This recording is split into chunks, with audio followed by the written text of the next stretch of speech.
UDF മന്ത്രിസഭ അധികാരത്തിലേറിയതിനു ശേഷം ആദ്യമായി ഗവർണർ നടത്തിയ നയപ്രഖ്യാപന പ്രസംഗമാണ് ഇന്ന് നടന്നത്. അത് സർക്കാരിൻ്റെ നയങ്ങളുടെ പ്രതിഫലനമാണ്. കേരളം ഒരു പുതുയുഗത്തിലേക്ക് ചുവടുവയ്പ് നടത്തുകയാണ്. ഒരു പുതിയ കാലത്തിലേക്ക് കടന്നു വരികയാണ്. ആ നയ വ്യതിയാനവും ആ നയങ്ങളുടെ പ്രഖ്യാപനവുമാണ് ഇന്ന് ഗവർണർ നടത്തിയത്. അതിലൂടെ ഒരു കാര്യം വ്യക്തമാണ്: ഞങ്ങൾ തിരഞ്ഞെടുപ്പ് കാലത്ത് ജനങ്ങളോട് നൽകിയ വാഗ്ദാനങ്ങൾ പൂർണ്ണമായി നടപ്പാക്കും. എല്ലാ വെല്ലുവിളികളെയും ജനാധിപത്യപരമായ മാർഗത്തിലൂടെ അതിനെ മറികടന്ന് അതിനെ അതിജീവിച്ച് ഈ പുതുയുഗത്തിലേക്കുള്ള യാത്ര തുടരും. നിങ്ങൾക്കറിയാം, 5 ഇന്ദിരാ ഗ്യാരണ്ടികളും പ്രഖ്യാപിച്ച് നടപ്പാക്കും. 2 തീരുമാനമെടുത്തു കഴിഞ്ഞു. ബാക്കിയുള്ളത് അതിൻ്റെ സാമ്പത്തികമായ മറ്റ് കാര്യങ്ങൾ കൂടി പരിശോധിച്ച്, ഗവൺമെൻറ് തലത്തിൽ പരിശോധിച്ച് ഉചിതമായ സമയത്ത് മറ്റു പരിപാടികൾ കൂടി പ്രഖ്യാപിക്കും. ഞങ്ങളുടെ സ്വപ്ന പദ്ധതികൾ കേരളത്തിനെ ഒരു തുറമുഖ നഗരമാക്കി മാറ്റുക എന്ന വലിയ സ്വപ്നം, 2 അന്താരാഷ്ട്ര തുറമുഖങ്ങളെയും ഒരു കണ്ടെയ്നർ ടെർമിനലിനെയും 17 മിനി തുറമുഖങ്ങളെയും ഏകോപിപ്പിച്ചുകൊണ്ടുള്ള വലിയൊരു പദ്ധതിക്ക് സർക്കാർ തുടക്കം കുറിക്കും. ഏഷ്യയിലെ ഏറ്റവും പ്രധാനപ്പെട്ട ഏവിയേഷൻ ഹബ്ബാക്കും. കാരണം ചെറിയ സ്ഥലത്ത് 4 അന്താരാഷ്ട്ര വിമാനത്താവളങ്ങളാണ് നമുക്കുള്ളത്. അതിനാവശ്യമായ ഏവിയേഷൻ പ്രോജക്റ്റുകൾ ഞങ്ങളുടെ കയ്യിലുണ്ട്.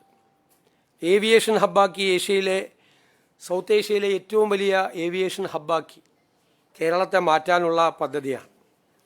അതോടൊപ്പം തന്നെ 10,000 MSMEകൾക്ക്, ചെറുകിട ഇടത്തരം വ്യവസായ സംരംഭങ്ങൾക്ക് സർക്കാർ പലതരത്തിലുള്ള സഹായം നൽകും. അതെല്ലാം ബജറ്റിൽ പ്രഖ്യാപിക്കും. കാർഷിക മേഖലയെ ഉണർത്താനുള്ള പദ്ധതികളുണ്ടാവും. സഹകരണ പ്രസ്ഥാനം തകർന്നുകൊണ്ടിരിക്കുകയാണ്. അതിനെ തിരിച്ചു കൊണ്ടുവരാനും അതിൻ്റെ വിശ്വാസ്യത ഉറപ്പുവരുത്താനും ഉള്ള പദ്ധതികൾ ആവിഷ്കരിച്ചുകൊണ്ടിരിക്കുക. ഉന്നത വിദ്യാഭ്യാസ മേഖലയെ പൂർണ്ണമായി ആധുനികവൽക്കരിക്കും. ലോകം മുഴുവൻ മാറിക്കൊണ്ടിരിക്കുമ്പോൾ നോളജ് എക്സ്പ്ലോഷൻ നടക്കുന്ന ഒരു കാലത്തിന് അനുയോജ്യമായ രീതിയിൽ ഏറ്റവും പുതിയ അറിവുകളെ മുഴുവൻ കേരളത്തിലേക്ക് കൊണ്ടുവന്ന് അതിനെ കേന്ദ്രീകരിച്ചുകൊണ്ടുള്ള ഒരു ഉന്നത വിദ്യാഭ്യാസ രംഗത്തുണ്ടാകുന്ന മാറ്റം നമ്മുടെ സർവകലാശാലകളെ, സ്ഥാപനങ്ങളെയെല്ലാം വലിയ സെൻറ്റേഴ്സ് ഓഫ് എക്സലൻസ് ആക്കി മാറ്റുന്നതിന് വേണ്ടിയിട്ടുള്ള ശ്രമമാണ് നമ്മൾ നടത്തുന്നത്. ക്ലൈമറ്റ് ചേഞ്ച് വളരെ പ്രധാനപ്പെട്ട ഒരു ഘടകമാണ്. തീർച്ചയായിട്ടും സർക്കാർ രൂപീകരിക്കുന്ന പദ്ധതികളിലെല്ലാം പ്രധാനപ്പെട്ട ഒരു ഘടകം നമ്മുടെ പരിസ്ഥിതിയും കാലാവസ്ഥാ വ്യതിയാനവുമായിരിക്കും. സസ്റ്റൈനബിൾ ഡെവലപ്മെൻറ്റാണ്, സുസ്ഥിര വികസന മാതൃകയാണ് സർക്കാരിൻ്റെ ഏറ്റവും വലിയ താല്പര്യം. നമ്മൾ കേരളം ഇന്ന് നേരിടുന്ന ഏറ്റവും വലിയ വെല്ലുവിളികളിൽ ഒന്ന് മയക്കുമരുന്നാണ്. ആ മയക്കുമരുന്ന് ശൃംഖലയെ തകർക്കാൻ ഒരു വിട്ടുവീഴ്ചയും ഇല്ലാത്ത നടപടികളുമായി ഗവൺമെൻറ് പോകും. അതിന് വിവിധ വകുപ്പുകളെ ഏകോപിപ്പിക്കും. തീരപ്രദേശത്തെ ജനങ്ങളുടെ സങ്കടങ്ങൾ മാറ്റാനുള്ള നടപടികളുണ്ടാകും. മലയോര കർഷകരുടെ വിഷമങ്ങൾ, വന്യജീവി സംഘർഷവുമായി ബന്ധപ്പെട്ട പ്രശ്നങ്ങൾ പരിഹരിക്കാനുള്ള ആധുനികവും പഴയ നിലനിൽക്കുന്നതുമായ പദ്ധതികളെ സംയോജിപ്പിച്ചുകൊണ്ട് ഉണ്ടാകും. പൊതുജനാരോഗ്യം, അതുപോലെ ക്യാൻസർ കെയർ, മാതൃശിശു ആരോഗ്യം, വയോജനങ്ങളുടെ ആരോഗ്യം, മാനസികാരോഗ്യം എന്നിവ ഉറപ്പാക്കിക്കൊണ്ട് ചികിത്സാ ചെലവ് കുറയ്ക്കാനുള്ള പദ്ധതികൾ ഉൾപ്പെടെ പൊതുജന ആരോഗ്യ മേഖലയെ ശക്തിപ്പെടുത്താനുള്ള പദ്ധതികളുണ്ടാകും. ആർട്ടിഫിഷ്യൽ ഇൻ്റലിജൻസിന് പ്രത്യേകമായ പരിഗണന കൊടുക്കും. വ്യവസായങ്ങളെ ആകർഷിക്കാനുള്ള ലാൻഡ് ബാങ്ക് രൂപീകരിക്കും. ഭൂപ്രശ്നങ്ങളുമായി ബന്ധപ്പെട്ട ഉപാധിരഹിത പട്ടയങ്ങൾ എവിടെയെല്ലാം കൊടുക്കാൻ പറ്റും അതെല്ലാം കൊടുക്കും. പ്ലാന്റേഷൻ മേഖലയിലെ നിയന്ത്രണങ്ങൾ മാറ്റാൻ ഉൾപ്പെടെ ഉള്ള ഭൂനിയമങ്ങൾ, കാലഹരണപ്പെട്ട ഭൂനിയമങ്ങൾ ഇന്നത്തെ കാലഘട്ടത്തിന് അനുയോജ്യമായ രീതിയിൽ അതിലാവശ്യമായ ഭേദഗതികൾ വരുത്തും. ദളിത് പ്രശ്നങ്ങൾ, SC ST പ്രശ്നങ്ങൾ, അവരുടെ പ്രശ്നങ്ങൾ, അവരുടെ കുട്ടികളുടെ ഗ്രാൻഡ് ഉൾപ്പെടെയുള്ള ഗ്രാൻഡ്സ് ഉൾപ്പെടെയുള്ള കാര്യങ്ങൾക്ക് തടസ്സങ്ങളുള്ളത് നീക്കും. അവരുടെ ഭവന നിർമ്മാണ പദ്ധതികൾ, അവരുടെ ഭൂമി അവർക്ക് നൽകുന്നതിനുള്ള പദ്ധതികൾ ഉൾപ്പെടെയുള്ള കാര്യങ്ങൾ നൽകും. നമുക്ക് അപ്പോയിൻമെൻറ്റുകൾ നടക്കുമ്പോൾ 3 വർഷം കൂടുമ്പോൾ കൃത്യമായി പരിശോധിച്ച് ഈ SC/ST പിന്നോക്കം നിൽക്കുന്ന വിഭാഗങ്ങൾക്ക് കുറവുകളുണ്ടെങ്കിൽ അത് നികത്താനുള്ള സ്പെഷ്യൽ റിക്രൂട്ട്മെൻറ്റ് ഉണ്ടാകും. നിങ്ങൾക്കറിയാം, സീനിയർ സിറ്റിസൺസിന് വേണ്ടി പ്രത്യേകമായ വകുപ്പ് രൂപീകരിച്ച ഇന്ത്യയിലെ ആദ്യത്തെ സർക്കാരാണിത്. അത് വളരെ മികച്ച രീതിയിൽ അത് ആവിഷ്കരിക്കും. ടൂറിസം രംഗത്തും സമഗ്രമായ മാറ്റങ്ങൾ ഉണ്ടാക്കും. അതുപോലെ തന്നെ കേരളത്തിൽ സമഗ്രമായ മാറ്റം അടിസ്ഥാന സൗകര്യ മേഖലയിലും വിദ്യാഭ്യാസ ആരോഗ്യ മേഖലയിലും എല്ലാം ഉണ്ടാക്കാൻ വേണ്ടിയിട്ടുള്ള വലിയ പദ്ധതിയാണ് ഗവൺമെൻറ് ഈ ഗവർണറുടെ നയപ്രഖ്യാപന പ്രസംഗത്തിലൂടെ പ്രഖ്യാപിച്ചിരിക്കുന്നത്. ഇതിന് കറസ്പോണ്ടിങ്ങായി, ഇതിനനുബന്ധമായി ബജറ്റ് പ്രഖ്യാപനങ്ങൾ ഉണ്ടാവും. ഇതനുസരിച്ചുള്ള ബജറ്റ് പ്രഖ്യാപനങ്ങൾ. ബജറ്റ് പ്രഖ്യാപിക്കാത്തതുകൊണ്ട് ഞാനതിൻ്റെ ഡീറ്റെയിൽസിലേക്കൊന്നും പോകുന്നില്ല, അനൗചിത്യമാണ് അത് പറയാൻ. ഇതാണ് പദ്ധതി.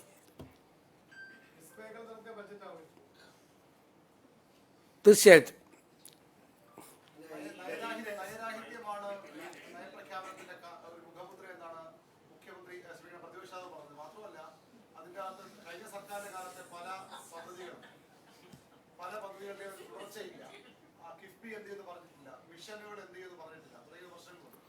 അല്ല, നയരാഹിത്യം അദ്ദേഹത്തിന് തോന്നാം. കാരണം അദ്ദേഹത്തിൻ്റെ നയമല്ല ഞങ്ങൾ നടപ്പാക്കുന്നത്. ഇത് പുതിയ ഗവൺമെൻറ്റിൻ്റെ നയമാണ് നടപ്പാക്കുന്നത്. വളരെ വ്യത്യസ്തമായ നയമാണ്. സമീപനങ്ങളിലുള്ള മാറ്റം, വളരെ കാര്യമായിട്ടുള്ള മാറ്റമുണ്ട് സമീപനങ്ങളിൽ. ഇത് ഞങ്ങൾ പറഞ്ഞിട്ടാണ് തെരഞ്ഞെടുപ്പിൽ ജയിച്ചത്. ആ നയങ്ങൾ മാറ്റമുണ്ടാവും. ഗവൺമെൻറ് തുടർച്ചയാണ്. ആ തുടർച്ചയായിട്ടുള്ള പദ്ധതികൾ ഗവർണറുടെ പദ്ധതികൾ പ്രഖ്യാപിക്കേണ്ട ആവശ്യമില്ലല്ലോ. ഗവൺമെൻറ്റിൻ്റെ നയപ്രഖ്യാപനം ഗവർണർ നടത്തുമ്പോൾ നേരത്തെയുള്ള പദ്ധതികൾ എടുത്തു പറഞ്ഞ് അത് തുടരും എന്ന് പറയേണ്ട ആവശ്യമില്ല. പിന്നെ കിഫ്ബിയെ സംബന്ധിച്ച് ഈ ഗവൺമെൻറ് പഠിച്ചുകൊണ്ടിരിക്കുകയാണ്. അത് കൂടുതൽ പഠിക്കുന്നതിന് വേണ്ടിയിട്ടുള്ള ഒരു കമ്മിറ്റിയെ നിയമിക്കുന്ന കാര്യം സർക്കാരിൻ്റെ പരിഗണനയിലാണ്. അതുകൊണ്ടാണ് ഇന്ന് ബോർഡ് യോഗം കൂടി പല അജണ്ടകളും മാറ്റിവെച്ചു. കാരണം തീരുമാനങ്ങൾ എടുക്കാൻ ഒരു നയപരമായ തീരുമാനം അക്കാര്യത്തിൽ എടുത്തതിന് ശേഷം ഇപ്പോഴത്തെ കിഫ്ബിയുടെ അവസ്ഥയും അവിടെ നടക്കുന്ന കാര്യങ്ങളും എല്ലാം കൃത്യമായി പരിശോധിച്ച് വേണ്ട രീതിയിൽ കിഫ്ബിയെക്കുറിച്ചുള്ളൊരു തീരുമാനം ഉണ്ടാവും. തീർച്ചയായിട്ടും അതെല്ലാം ഉണ്ടാവുമല്ലോ. ഇൻലാൻഡ് നാവിഗേഷൻ്റെ കാര്യത്തിലും നമ്മുടെ പോർട്ട് എന്ന് പറയുന്നത് നമ്മുടെ ഒരു വളരെ പ്രധാനപ്പെട്ട ഒരു കാര്യമാണ്. ഏറ്റവും പ്രയോറിറ്റി കൊടുക്കുന്ന ഡ്രീം പ്രോജക്റ്റാണ്. നേരത്തെ തന്നെ പറഞ്ഞതുപോലെ ഈ തുറമുഖ നഗരമാക്കി മാറ്റുമ്പോൾ ഇൻലാൻഡ് നാവിഗേഷനും പ്രധാനപ്പെട്ട വാട്ടർ വേയ്സും നമ്മുടെ ഇന്ന് അദ്ദേഹം തന്നെ പ്രസംഗത്തിലുണ്ട്, നദികൾ, തടാകങ്ങൾ, ഇതിനെല്ലാം ഇൻ്റഗ്രേറ്റ് ചെയ്തുകൊണ്ടുള്ള, സംയോജിപ്പിച്ചുകൊണ്ടുള്ള വലിയ പദ്ധതിയാണ് വരുന്നത്.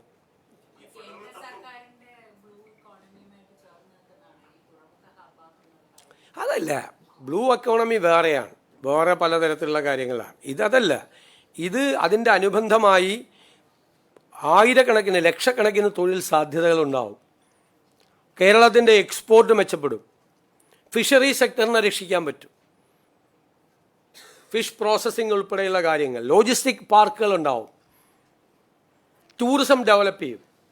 2ാം ഘട്ടവും 3ാം ഘട്ടവും ക്രൂയിസ് പാസഞ്ചേഴ്സ് യാത്ര ചെയ്യും. ഇപ്പോൾ യൂറോപ്പിൽ പോയിട്ടാണ് ആളുകൾ ഷിപ്പിലൊക്കെ യാത്ര ചെയ്യുന്നത്, വെസൽസിലൊക്കെ യാത്ര ചെയ്യുന്നത്. ഇവിടെ യാത്ര ചെയ്യാൻ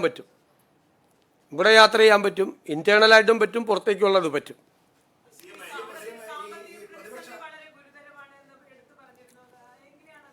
അത് പരിഹരിക്കാനുള്ള നടപടികളുണ്ടാവും. ഞാൻ നേരത്തെ തന്നെ പ്രഖ്യാപിച്ചിട്ടുണ്ട് 5 കാര്യങ്ങൾ.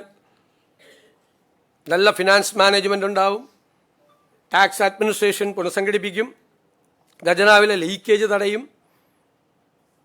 ഇക്കോണമിയെ ഉത്തേജിപ്പിക്കുന്നതിനുള്ള പദ്ധതികളുണ്ടാവും.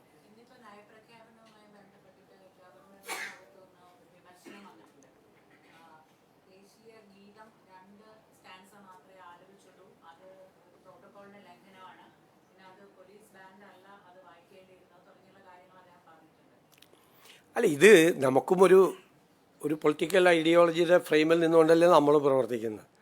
നമുക്ക് ആ കാര്യത്തിൽ കൃത്യമായ തീരുമാനങ്ങളുള്ള ഒരു പാർട്ടിയാണ് ഈ മുന്നണിക്ക് നേതൃത്വം കൊടുക്കുന്നത്. മുന്നണിയുമാണ്. അപ്പോൾ അതനുസരിച്ചുള്ള കാര്യങ്ങളെ നമുക്ക് ചെയ്യാൻ കഴിയുള്ളൂ. അല്ല, അത് ആ തീരുമാനം പാർട്ടി എടുത്തിരിക്കുന്ന തീരുമാനത്തിൻ്റെ ഭാഗമായിട്ടല്ലേ ഞങ്ങളെല്ലാം പ്രവർത്തിക്കുന്നത്. മാത്രമല്ല, ഇതൊരു മാൻഡേറ്ററി ആയിട്ടുള്ള കാര്യമല്ല. ഇത് സംബന്ധിച്ചൊരു നിയമമൊന്നും പാർലമെൻറ്റ് പാസ്സാക്കിയിട്ടില്ല. ഗൈഡ് ലൈൻസ് മാത്രമേ ഉള്ളൂ.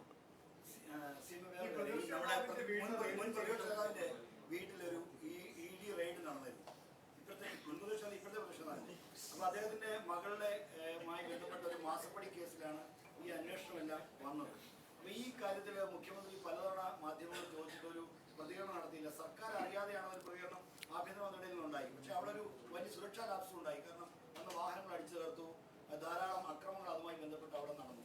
പക്ഷേ ഇത് ഒരു ലോ ആൻഡ് ഓർഡറിന്റെ ഒരു ഫെയിലിയർ ആയിട്ട് പലപ്പോഴും നോക്കുന്ന സംഭവം. ഇതെന്താണ് ഇതിനെ പറ്റിയുള്ള പ്രതികരണം?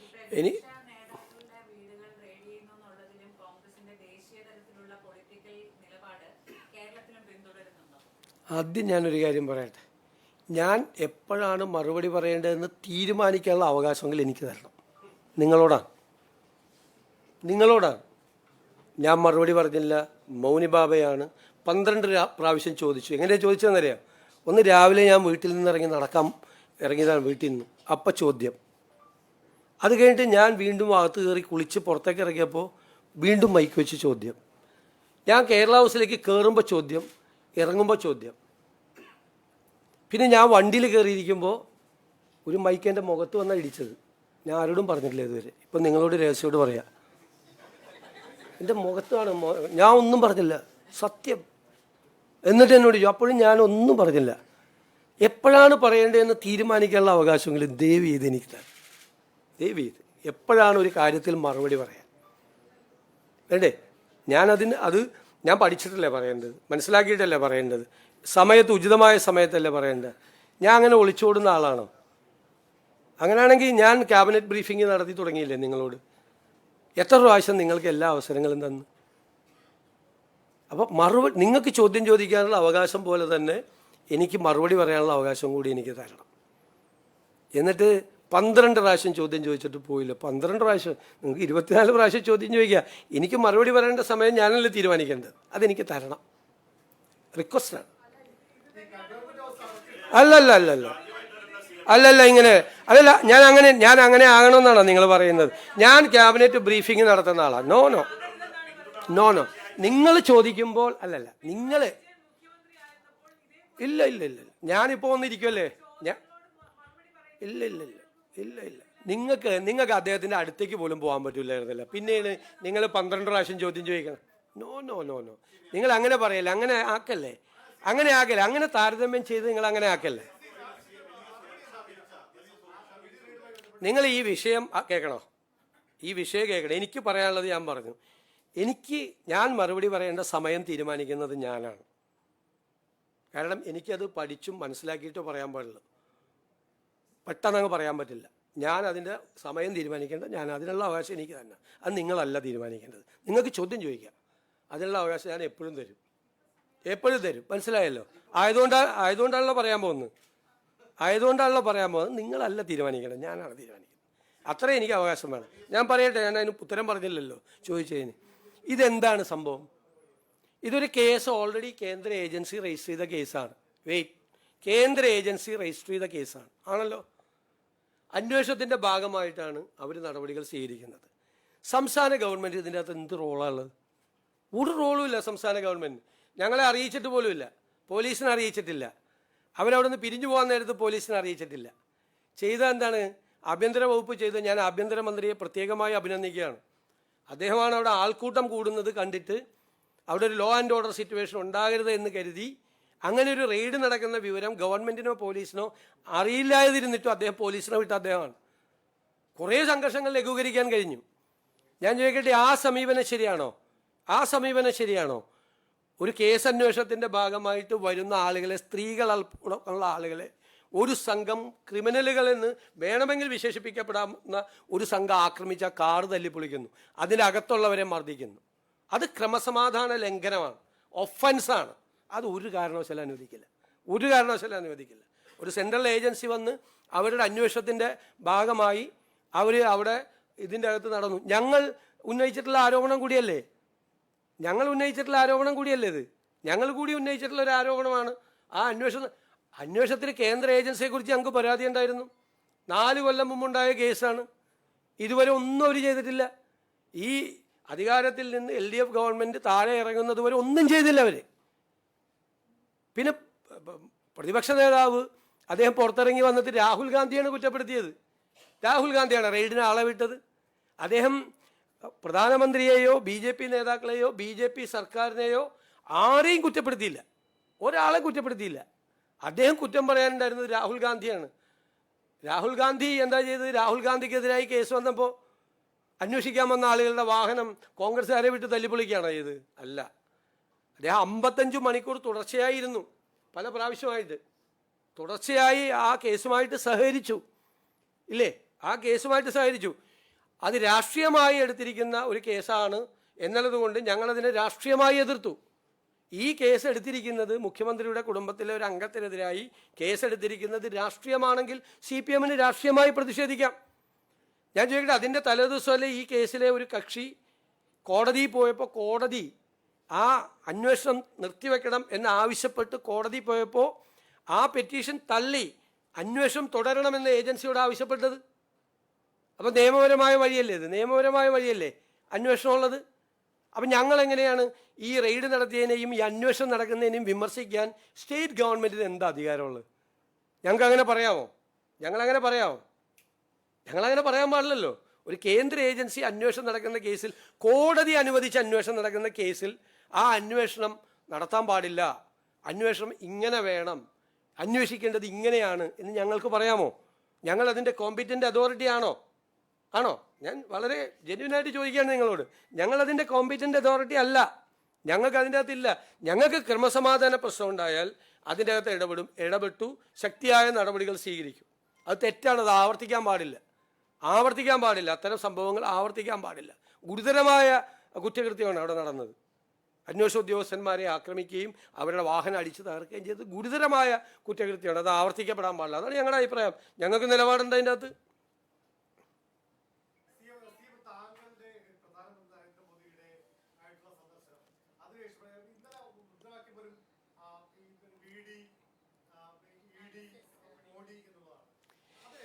ഞാൻ ഈ സർക്കാർ വന്നതിന് ശേഷമുള്ള രണ്ടാമത്തെ തമാശയാണിത്. ആദ്യത്തെ തമാശ 14 പ്രാവശ്യം റിക്കവറി നടത്താൻ പോയിട്ട് ഒന്നും ചെയ്യാതെ ഞങ്ങളുടെ സർക്കാർ വന്നതിൻ്റെ പിറ്റേ ദിവസം റിക്കവറി എറണാകുളത്തെ ഭൂമിയിൽ നടത്തിയപ്പോൾ അതിന് സമരം ചെയ്യാൻ പോയ മന്ത്രിമാരുടേതായിരുന്ന ആദ്യത്തെ തമാശ. ഇത് കേർട്ടസി കോളാണ്. എനിക്ക് മുൻപുണ്ടായിരുന്ന ശ്രീ പിണറായി വിജയൻ ഉൾപ്പെടെയുള്ള മുഴുവൻ മുഖ്യമന്ത്രിമാരും അവരുടെ സ്ഥാനമേറ്റ് കഴിഞ്ഞാൽ അവിടെ ആരാണ് പ്രധാനമന്ത്രിയെങ്കിലും പ്രധാനപ്പെട്ട മന്ത്രിമാരെ പോയി കാണുന്നത് കേർട്ടസി കോളാണ്. ഞാനും അത് ചെയ്തു. 2 പ്രാവശ്യവും മുൻ മുഖ്യമന്ത്രി അത് ചെയ്തിട്ടുണ്ട് അദ്ദേഹത്തിൻ്റെ സമയത്ത്. ഞാൻ ആദ്യമായിട്ടാണ് നരേന്ദ്രമോദിയെ നേരിൽ കാണുന്നത്. ഞാൻ ഉടനെ തന്നെ പറഞ്ഞു, പിണറായി വിജയൻ്റെ വീടൊന്ന് റെയ്ഡ് ചെയ്യണം നാളെ ED കൊണ്ട്. അപ്പോൾ ഉടനെ മോഡി അപ്പം തന്നെ ഫോണെടുത്ത് കുത്തി. എന്നിട്ട് പറഞ്ഞു, നാളെ രാവിലെ സതീശൻ വന്നിട്ട് ആദ്യമായിട്ടൊരു കാര്യം പറഞ്ഞാണ്, നാളെ രാവിലെ കംപ്ലീറ്റ് സ്ഥലത്ത് റെയ്ഡ് ചെയ്യണം. അപ്പോൾ ഞാൻ പറഞ്ഞു, ഒരു സ്ഥലത്ത് പോരാ, 12 സ്ഥലത്ത് ചെയ്യണം. ആ സതീശൻ പറഞ്ഞേക്കണത് 12 സ്ഥലത്ത് റെയ്ഡ് ചെയ്യാനാണ് പറഞ്ഞേക്കണത്. അങ്ങനെ 12 സ്ഥലത്ത് റെയ്ഡ് ചെയ്തു. ഇത് മുൻ മന്ത്രിമാരുൾപ്പെടെയുള്ള ആളുകൾ വരെ വന്ന് പത്രക്കാരോട് പറയുകയാണ്. ഞാൻ ചിരിക്കണോ അല്ല കരയണോ ഇത് കേട്ടിട്ട്? നിങ്ങളൊന്ന് ആലോചിക്കുക. നരേന്ദ്രമോദി ആദ്യമായിട്ട് കണ്ട് മുഖ്യമന്ത്രിയായിട്ട് കാണാൻ പോയപ്പോൾ ഇവിടുത്തെ പ്രതിപക്ഷ നേതാവായിരിക്കുന്ന അദ്ദേഹത്തിൻ്റെ വീട് റെയ്ഡ് ചെയ്യണമെന്ന് ഞാൻ പിണറായി വിജയൻ ഇതൊന്നും പറയില്ല കേട്ടോ. അദ്ദേഹം അങ്ങനെയൊന്നും പറയില്ല. എനിക്ക് അദ്ദേഹത്തെക്കുറിച്ച് എനിക്കൊരു റേറ്റിംഗ് ഉണ്ട് എൻ്റെ ഉള്ളിൽ. അദ്ദേഹം ഒന്നും പറയില്ല. പക്ഷെ നല്ലതാണിത്. എന്താണെന്നറിയാം, ഈ പണ്ടേ ഈ കമ്മ്യൂണിസ്റ്റുകാരെ കുറിച്ചൊരു പരാതിയുണ്ട്, ബലം പിടുത്തം കൂടുതലാണ്, സ്റ്റിഫാണെന്ന്. അതൊക്കെ അയഞ്ഞ് അവർ തമാശ പറയാൻ തുടങ്ങിയല്ലോ. അതിലെനിക്കൊരു സന്തോഷമുണ്ട്. തമാശ പറയാൻ തുടങ്ങിയല്ലോ. എന്താണ് നടക്കുന്നത് കേരളത്തിൽ? നരേന്ദ്രമോദിയെ കണ്ടു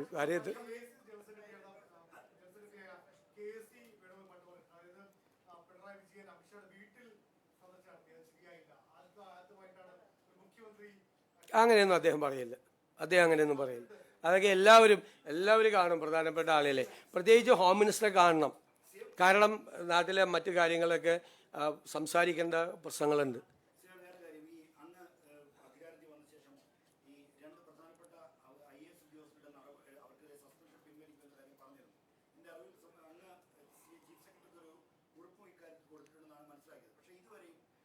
2 ദിവസം അവധിയല്ലായിരുന്നു, പിന്നെ ഒരു ഞായറാഴ്ച ആയിരുന്നു. ആകെ ഒരാഴ്ചയിലെന്ന് വന്നിട്ട് അതിലിടയിൽ ഒരു ഞായറാഴ്ച പോയി, പിന്നെ 2 ദിവസം അവധിയും പോയി. ഒന്ന് നിൽക്കട്ടെ, അതൊക്കെ ഞാൻ നിങ്ങളോട് മറുപടി പറഞ്ഞല്ലോ. അതൊക്കെ പരിശോധിച്ച് വേണ്ട നടപടികൾ ഉചിതമായ സമയത്ത് സ്വീകരിക്കും. എന്നൊന്നും അങ്ങനെ അനാവശ്യമായ കാലതാമസം ഒരു കാര്യത്തിലുണ്ടാവില്ല. അല്ലല്ല, അതൊക്കെ നമ്മളല്ലേ, ചീഫ് സെക്രട്ടറി അല്ലല്ലോ കേരളം ഭരിക്കാൻ വേണ്ടിയിട്ട് ആളുകൾ തിരഞ്ഞെടുത്തത്. ചീഫ് സെക്രട്ടറി അല്ലല്ലോ, ഞങ്ങളെയല്ലേ തിരഞ്ഞെടുത്തിരിക്കുന്നത്, ഞങ്ങളല്ലേ തീരുമാനങ്ങൾ എടുക്കണം, അത് ഇംപ്ലിമെൻ്റ് ചെയ്യാണ്. അദ്ദേഹം അടക്കമുള്ള ജോലി അദ്ദേഹം അത് നന്നായിട്ട് ചെയ്യുന്നുണ്ട്.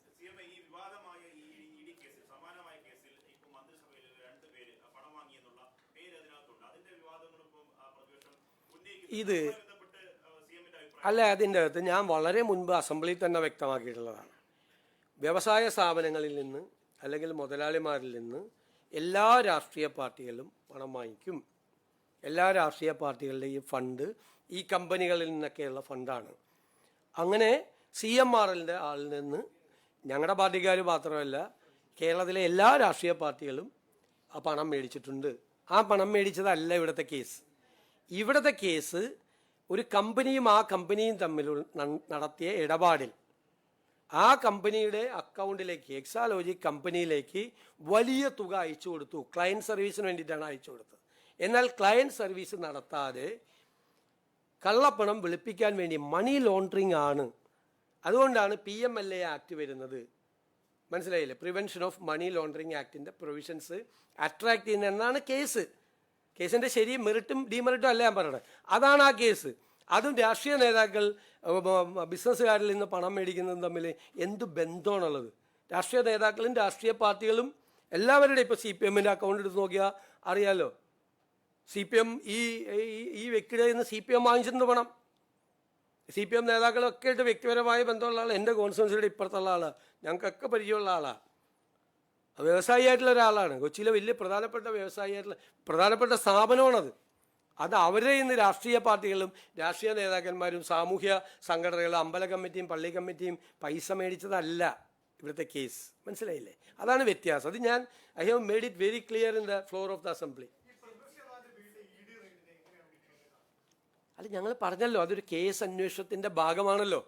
നമുക്കതിൻ്റെ അകത്ത് എന്താണ്, റെയ്ഡ് നടത്താൻ പാടില്ല, അന്വേഷണം നടത്താൻ പാടില്ല. ED എങ്ങനെ അന്വേഷണം നടത്തണമെന്ന് സ്റ്റേറ്റ് ഗവൺമെൻറ്റിന് പറയാൻ പറ്റുമോ? ഞാൻ വളരെ ഫെയർ ആയിട്ടാണ് നിങ്ങളോട് ചോദിക്കുന്നത്. ഗവൺമെൻറ്റിന് ചില പരിമിതികളില്ലേ? ഗവൺമെൻറ്റിന് പറയാൻ പറ്റുമോ? ED ഇപ്പോൾ CBI ഒരു കേസ് അന്വേഷിക്കുന്നു, നമ്മുടെ ഗവൺമെൻറ് തന്നെ റെക്കമെൻഡ് ചെയ്തിട്ടുണ്ട്, ഹൈക്കോടതി റെക്കമെൻഡ് ചെയ്തിട്ടുണ്ട്. CBI വരുമ്പോൾ ഉടനെ CBIയുടെ അന്വേഷണ ഉദ്യോഗസ്ഥനെ നമ്മുടെ DGPയോ മുഖ്യമന്ത്രിയോ ആഭ്യന്തരമന്ത്രിയോ വിളിച്ചു വരുത്തി ഈ അന്വേഷണം ഇങ്ങനെ വേണം എന്ന് പറയാൻ പറ്റുമോ? പറയാൻ പറ്റില്ല. അതൊരു കേസ് അന്വേഷണം നടക്കുകയാണ്.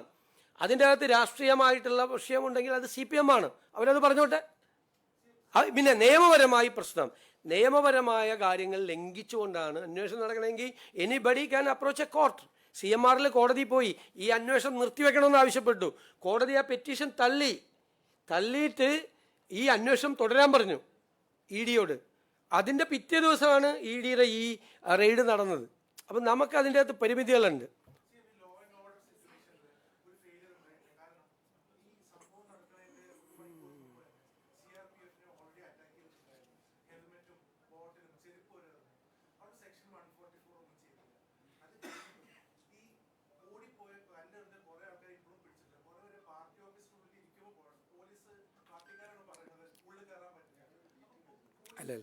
ഞാൻ പറയല്ലോ, ആ റെയ്ഡ് നടത്തുന്ന കാര്യം ED ഗവൺമെൻറ്റിനെയോ പോലീസിനെയോ അറിയിച്ചിട്ടില്ല. ഒന്ന്. രണ്ടാമത്തെ പ്രശ്നം, അവർ കേന്ദ്ര സേനയെ വിന്യസിപ്പിച്ചിട്ടാണ് അവർ ഈ റെയ്ഡ് നടത്തുന്നത്. മനസ്സിലായില്ലേ? അവർക്ക് പരിമിതമായ അധികാരങ്ങളേ ഉള്ളൂ കേന്ദ്ര സേനയ്ക്ക്. പക്ഷേ അവിടെ ഒരു ലോ ആൻഡ് ഓർഡർ സിറ്റുവേഷൻ ഉണ്ടാകുമെന്ന് പോലീസും കൂടി ചെന്നില്ലായിരുന്നെങ്കിൽ അവിടുത്തെ സിറ്റുവേഷൻ എന്തായിരുന്നു? പോലീസ് ചെന്നതുകൊണ്ടല്ലേ.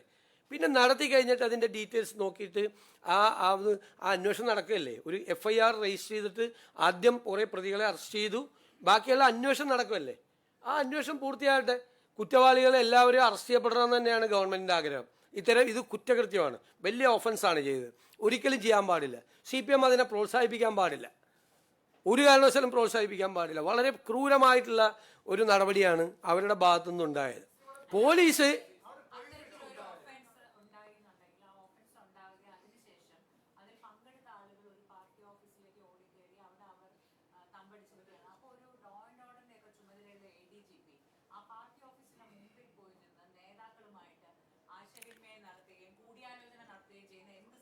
ഞാൻ പറഞ്ഞുതരാം. ചില സംഘർഷങ്ങൾ ഉണ്ടാകുന്ന സമയത്ത് പോലീസ് കുറച്ചുകൂടി ബുദ്ധിപൂർവമായിട്ട് പെരുമാറണം. ആ പെരുമാറ്റമാണ് അവിടെ ഉണ്ടായതെന്നാണ് ഞാൻ കരുതുന്നത്. കാരണം ആ സംഘർഷം വേറൊരു തലത്തിലേക്ക് വളരാതെ ഇപ്പം നടന്ന സംഘർഷത്തിൽ ഒതുങ്ങി നിന്നുകൊണ്ട് ഇപ്പോൾ അവിടെ വേണമെങ്കിൽ പ്രകോപിപ്പിക്കാം, അല്ലെങ്കിൽ കർശന നടപടി, സ്ട്രിക്റ്റ് ആക്ഷൻ എന്ന് പറഞ്ഞിട്ട് പോലീസിൽ കേരള പോലീസ് വിചാരിച്ചാൽ ഏത് പാർട്ടി ഓഫീസിലേക്ക് ഇരച്ചു കയറാൻ പറ്റാത്തത്?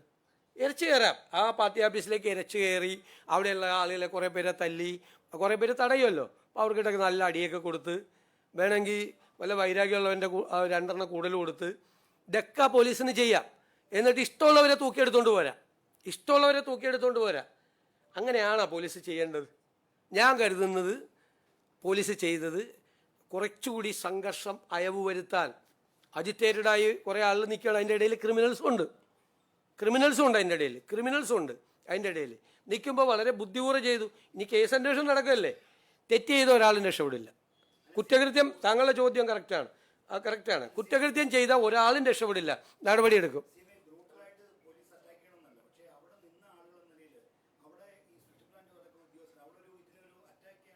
അല്ല, ഞാൻ പറഞ്ഞേ ഞാൻ ചോദിക്കട്ടെ, പോലീസ് അന്വേഷണം നടത്തിക്കൊണ്ടിരിക്കുകയാണ്. FIR രജിസ്റ്റർ ചെയ്ത് അന്വേഷണം ആദ്യഘട്ടത്തിലാണ് ഇത്രയും പേരെ അറസ്റ്റ് ചെയ്ത് കോടതി അവരെ റിമാൻഡ് ചെയ്യുകയും ചെയ്ത്. ആ അന്വേഷണം പൂർത്തിയാകട്ടെ. അതിലെന്തെങ്കിലും തെറ്റുണ്ടെങ്കിൽ നമുക്കപ്പോൾ പരിശോധിക്കാം. പോലീസ് അന്വേഷണത്തിൽ നമ്മൾ ഇടപെടാൻ പാടില്ല. അല്ല, ഞാൻ കരുതുന്നില്ല. ഞാൻ അതുകൊണ്ടാണ് ഞാൻ അഭിനന്ദിക്കുകയല്ലേ ചെയ്തത് ആഭ്യന്തരമന്ത്രി TV കണ്ടിട്ടാണ് പോലീസിനെ വിട്ടത്.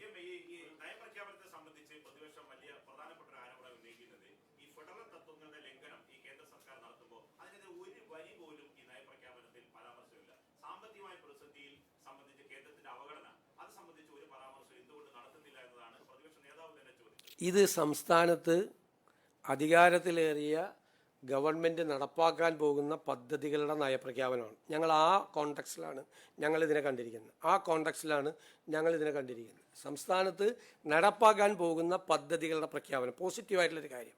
തുടക്കത്തിൽ തന്നെ പറയേണ്ട ഒരു പുതുയുഗ സൃഷ്ടിക്കായിട്ടുള്ള തുടക്കമായിട്ടാണ്. മനസ്സിലായില്ലേ നമ്മൾ ചെയ്തിരിക്കുന്നത്?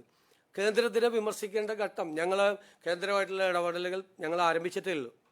വിമർശിക്കുന്ന ഘട്ടം വരുമ്പോൾ വിമർശിക്കാം. ആദ്യമേ വിമർശിക്കുന്നത് എന്തിനാ? ഞങ്ങൾ പറയട്ടെ, ഞങ്ങളിതെല്ലാം പരിശോധിക്കട്ടെ. കിട്ടാനുള്ള പണം എത്ര? ഞങ്ങളെല്ലാം പരിശോധിക്കുന്നുണ്ട്. കിട്ടാനുള്ള പണം എത്രയാണ് അവിടെ നിന്ന്? എന്തുകൊണ്ടാണത് തരാത്തത്? ഓഡിറ്റഡ് സർട്ടിഫിക്കറ്റ് കൊടുക്കാത്തതുകൊണ്ടാണോ? യൂട്ടിലിറ്റി സർട്ടിഫിക്കറ്റ് കൊടുക്കാത്തതുകൊണ്ടാണോ? കഴിഞ്ഞ സ്റ്റേറ്റ് ഗവൺമെൻറ്റിൻ്റെ ഭാഗത്തു നിന്നുള്ള ഫെയിലിയർ കൊണ്ടാണോ പണം കിട്ടാത്തത്? എന്തുകൊണ്ടാണ് പണം തരാത്തത്? ഇതൊക്കെ ഞങ്ങൾ കൃത്യമായി പഠിച്ചുകൊണ്ടിരിക്കുകയാണ്. വൈറ്റ് പേപ്പർ ഇറക്കുമ്പോൾ കുറേ കൂടി കൃത്യമായ പിക്ചർ കിട്ടും.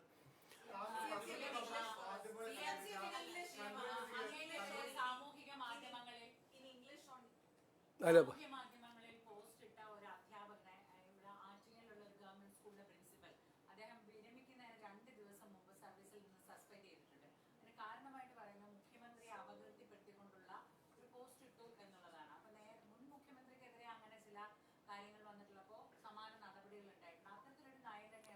ഇത് കണ്ടായിരുന്നോ? പോസ്റ്റ് കണ്ടായിരുന്നോ? നിങ്ങളിനി പറ, നടപടി എടുക്കണ്ടേ?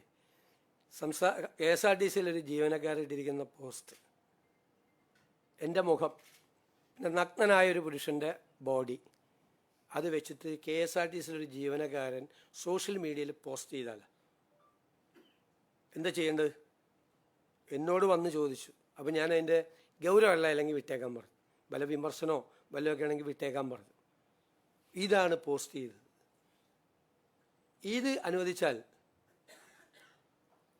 നിങ്ങളുടെയൊക്കെ കുടുംബാംഗങ്ങളെ പറ്റി ഇടും ആളുകൾ ഇല്ലേ? എന്തും ചെയ്യാം. നിങ്ങൾ ചോദിക്കുക, കേരളത്തിലെ പൊതുജനം വിലയിരുത്തട്ടെ. മുഖ്യമന്ത്രിയുടെ മുഖം വച്ചിട്ട് അടിയിൽ വേറെ വളരെ നെയ്ക്കഡായിരിക്കുന്ന ഒരു പുരുഷൻ്റെ ശരീരഭാഗങ്ങൾ ചേർത്തിട്ടൊരു പടം ഇട്ടിരിക്കുക. ആ ആള് സർവീസിൽ 2 ദിവസം റിട്ടയർ ചെയ്യാൻ പോകണമെന്ന് എനിക്കറിയില്ല. പക്ഷെ ആൾക്കെതിരെ ഒരു നടപടി എടുത്തില്ലെങ്കിൽ അത് കൊടുക്കുന്ന മെസ്സേജ് എന്താ? നാളെ നിങ്ങളുടെയൊക്കെ പടമായിരിക്കും വരാൻ പോകുന്നത്. നിങ്ങളുടെയൊക്കെ പടം. നിങ്ങൾക്ക് വല്ലതും ചെയ്യാൻ പറ്റുമോ? നിങ്ങളുടെയൊക്കെ പടം. ഈ സെക്രട്ടേറിയറ്റിലെ ഒരു ഉദ്യോഗസ്ഥൻ ഏതെങ്കിലും സെക്രട്ടേറിയറ്റിലെ ഒരു വകുപ്പിനെതിരെ നിങ്ങളൊരു മാധ്യമ വാർത്ത കൊടുത്തതിൻ്റെ പേരിൽ നിങ്ങൾക്ക് സ്ത്രീകളാകട്ടെ പുരുഷന്മാരാകട്ടെ നിങ്ങളെക്കുറിച്ച് അങ്ങനെ ഒരു ചിത്രം ഇട്ടാലോ, അപ്പോഴും ഞാൻ നടപടി എടുപ്പിക്കും. ഇത്രയുള്ള എനിക്ക് മറുപടി.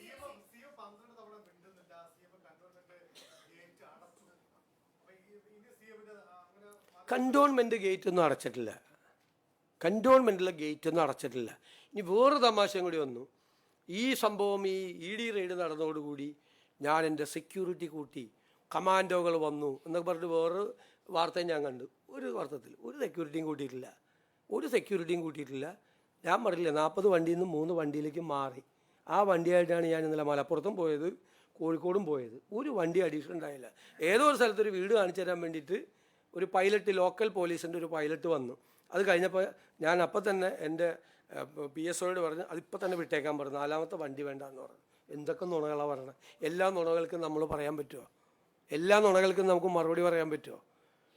പിന്നെ രാവിലേക്കൊന്ന് വീട്ടിലേക്ക് ഒന്ന് ഇരിക്കുമ്പോൾ നമ്മളൊന്ന് റെഡിയായി ഒന്ന് കുളിച്ചൊക്കെ ഇറങ്ങി, എന്നിട്ട് അവിടെ നിന്ന് പോയി അടുത്ത പരിപാടിക്ക് പങ്കെടുക്കുമ്പോൾ ആ പരിപാടിയിൽ നിൽക്കുകയാണ്. കേരള ഹൗസിൽ നിന്ന് ഞാൻ ഇറങ്ങുമ്പോൾ ഈ ചോദ്യം ചോദിക്കുകയാണ്. അപ്പോഴാണ് എനിക്ക് ഇത് കിട്ടിയത്. അത് കഴിഞ്ഞിട്ട് ഞാൻ അവിടെ നിന്ന് എയർപോർട്ടിലെത്തുമ്പോൾ വീണ്ടും ചോദ്യം ചോദിക്കുകയാണ്. എവിടെ? ഡൽഹി എയർപോർട്ടിൽ നിന്ന് ഞാൻ രാത്രി കൊച്ചി എയർപോർട്ടിൽ ഇറങ്ങുമ്പോൾ അവിടെയും ചോദ്യം ചോദിക്കുകയാണ്. അത് കഴിഞ്ഞിട്ട് അവിടെ നിന്ന് ഒരു 2 കിലോമീറ്റർ 3 കിലോമീറ്ററുകൾ എൻ്റെ വീട്ടിലേക്ക്. അവിടെ ചെന്നപ്പോൾ അവിടെ നിൽക്കുകയാണ്. ഇത്രയും യൂണിറ്റുകൾ നിങ്ങൾക്ക് ഉണ്ടോ ശരിക്കും? അല്ല, ഞാൻ സീരിയസ് ആയിട്ട് ചോദിക്കുക, എനിക്കൊന്ന് അറിയാൻ വേണ്ടിയിട്ടാണ്. ഇത്രയും യൂണിറ്റുകൾ നിങ്ങൾക്ക് ഉണ്ടോ? അപ്പം ശരി, ഇത്രയും മതി. English.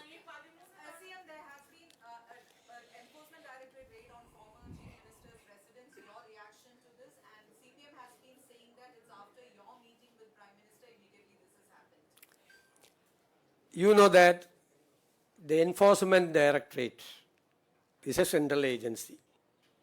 They have registered a case, and some of the respondents went to the High Court to prevent that investigation. The High Court rejected that petition and allowed the Enforcement Directorate to continue the investigation. As a part of the investigation, the next morning they have raided some of the houses. What is the role of the state government in this? What is the role? How can we say that you cannot investigate? Are we competent to say that? No. Can we say that you should investigate which is suggested by us? No, we cannot say that. How you investigate? This is a part of the case. They are investigating. If it is a political case, the CPM can fight against it. If it is illegal in raiding this part of the investigation, they can approach the court. There are legal remedies. But the court themselves allowed the ED to continue the investigation. I met the Prime Minister, that is right. After assuming the charge of Chief Minister, all the Chief Ministers across the country are visiting the Prime Minister and concerned ministers. This is a courtesy call. And I was first time meeting the Prime Minister of India, first time, personal. I have seen only him in the TV channels and the social media. First time I was seeing him. When I met him, I asked him, you have to conduct a raid tomorrow morning, against the leader of opposition Kerala. Is it a joke? You never, my advice to the CPM leaders, never underestimate the common sense of the Kerala people. Never underestimate. They have a common sense. They are laughing. That is the main thing. LOP came out after the raid and he accused Rahul Gandhi. Rahul Gandhi is director. He is in his control the ED is working. He has not made any statement against the Prime Minister or the Home Minister or the concerned ministry who is handling this ED. He accused Rahul Gandhi. Why? Rahul Gandhi directed the ED to conduct the raid. I don't know why he saying like that. Mr. Vijayan today said that the Congress leaders have a different stand when central agencies, especially ED, talk to question your leaders, but not the other opposition leaders. No, not like that. This allegation, we have made this allegation on the floor of the Kerala Assembly. Then when only the jurisdiction is to ED, no police, Kerala police cannot investigate into this matter. Doesn't have the jurisdiction because the Bangalore and Kerala is vigilance doesn't have the power to investigate in the case. This is a money laundering case. That is the allegation. Money laundering is under the Prevention of Money Laundering Act provisions. That it is the agency, investigating agency is authorized to investigate into PMLA is Enforcement Directorate. How can we say that you cannot investigate, Kerala police will investigate? We cannot. We are not the competent authority to investigate into the PMLA matters. That is why when Rahul Gandhi was interrogated, we cooperated with that. 55 hours he was before the ED. Then we said it's a political case against Rahul Gandhi. We said to the public, there was not a violent mob against the ED. There was a law and order issue, there was attack on ED officials. Do you think there was lapse on the police's part? No, there was no information from the ED that they are going to conduct this raid in various places, 12 places in Kerala. And when they were rounded by so many people, they never informed. They never informed the police that we are leaving this place at this time. Never informed. But the TV channels, you have given this news. The Home Minister directed the police to go there and keep the law and order situation. And the police arrested many persons. They were remanded by the honorable court. Then we have registered FIR, police. The investigation is going on. That's the case. CM is said that state government cannot interfere and say make a statement. But CPM says when Pinarayi Vijayan was the chief minister and Rahul Gandhi and Sonia Gandhi was being questioned, he as chief minister made a strong statement against central agencies and the misuse of central agencies. This allegation we have made on the floor of the assembly, this allegation. How can we say that it should not be investigated? And the court granted the permission for investigation. Court, the Honorable High Court granted the permission to investigate. We are saying that High Court is not right. High Court is wrong. How can we say that the government? And the Congress party, how can the Congress party say that? No. No, this is the matter. This is the matter. Okay, thank you. Kerala governor has raised some issues related to the protocol of Kerala governor has raised some issues related to the protocol while singing Vande Mataram. Said that he has spoken to the That singing Vande Mataram is not mandatory. This is not a provision of any of the act. Just like a flag code, nothing. This is a guideline only. We have certain decisions on that. Congress party and the UDF is having certain decisions on these stanzas. That is why we have taken that decision. If governor is having some complaint, I will discuss with the governor, definitely. ED പരിശോധന നടന്നപ്പോൾ അവിടെ സുരക്ഷാ പ്രശ്നങ്ങൾ ഉണ്ടായിട്ടുണ്ട്. അപ്പോൾ 12 തവണ അങ്ങയോട് പ്രതികരണം ആരാഞ്ഞു. അപ്പോൾ ആ സമയത്ത് അങ്ങ് പ്രതികരിച്ചില്ലെങ്കിൽ അത് ജനങ്ങൾക്ക് ഒരു മോശം സന്ദേശമായി. ഇപ്പം ഇത്ര നേരം ഉറങ്ങുമായിരുന്നു അവിടെ ഇരുന്ന്.